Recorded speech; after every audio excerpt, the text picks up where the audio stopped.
So on page 182, we see Unit 9, Lesson 9. And this lesson is talking about writing a personal narrative. I think the key words that you want to focus on here, or the big idea, is just like an autobiographical essay, a personal narrative is going to be one that tells a story, and that's kind of our focus here. I want you to tell stories. A personal narrative is pretty relaxed. It's not a formal type of writing, and we can talk about almost any topic. Okay, their example from your experience in an English class to a visit with a relative. It can be about a person. It can be about a place, it can be about an event, or it's some issue. And here they really want you to appeal to the five senses. Appeal means to bring attention to talk, to describe in detail. And so you talk about, in the noun form, sight, hearing, taste, touch, and smell. In the verb form, what you saw, what you heard, what you tasted, what you touched, and what you smelled in the verb form. Okay.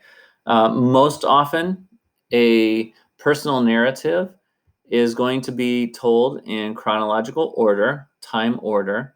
And so some words and phrases that you might use are here: for a long time, before, and that can be like, before I was 10 years old, or before I moved to the United States. A blank ago, a month ago, a year ago, a decade ago, a long time ago.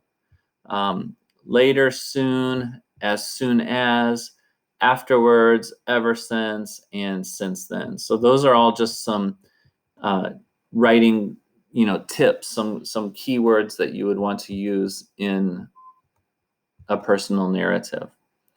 Because the focus is on time order, this is one good way to kind of organize it, and you can kind of make an events chart. So in this case, the first event for this writer, my kids started learning about the government. That got me interested.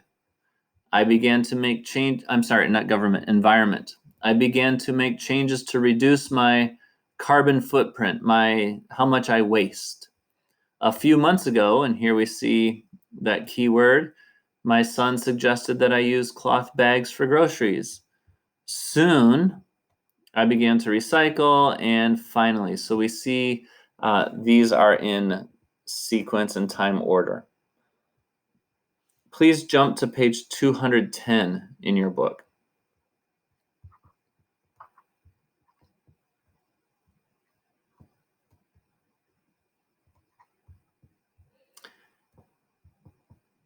And I want to look at this together. Can I have 4 volunteers to read today?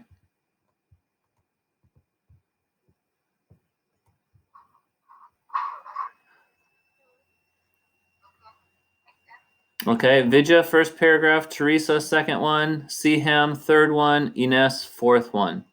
And I'm sorry, I thought I was sharing my screen with you. Okay. Go ahead. About the environment at school, they have been trying to convince me to change my ways. Well, if you are a parent, you understand that Sometimes things get so hectic. It's hard to focus on anything, especially the environment.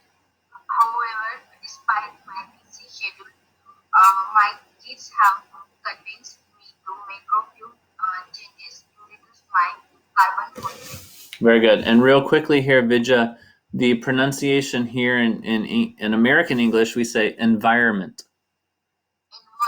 Environment. Yeah. So we don't pronounce that N. We just say environment.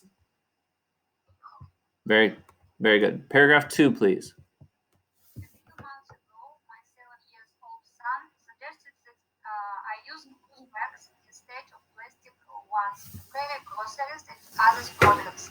At first, it was difficult because I kept forgetting to bring the bags with me. After a while, so it became a habit. As soon as I use the bags, I return them to the car. This way, I always have them with me. So far, this is working out very well. Very good. Thank you. Next. Page, please, again. This is page 210. I'm sorry. That's okay. Soon I found myself paying more attention to recycling too. I decided to buy Rechargeable. rechargeable batteries and recycle all my newspapers, magazines, paper bags, and cardboard boxes. My daughter bought me a A reusable. reusable coffee cup for my birthday. I take it almost everywhere I go. My garbage has been reduced, reduced by 50%. I can't believe how much stuff I was throwing away before. Good. And yes. Although I'm still driving my old car, I'm trying to maintain it better. I only use the air conditioning on extremely hot days. I also drive more slowly in order to save gas. These were the tips my kids gave me, and I have to say that they were right. I might not get somewhere as fast as I used to, but I am saving some gas and money. It amazes me that a little effort can have a big effect on helping the environment. Very good. And remember that pronunciation there, environment, is silent N. Okay. Nicely done. So this is an example of a personal narrative. And remember that a personal narrative can be funny or serious, but it's not a real life-changing event. So even though she's focused on the environment, it didn't change who she was as a person, but it changed how she acted or how she behaved. We can see a few things here. We see the key words of chronology or time order.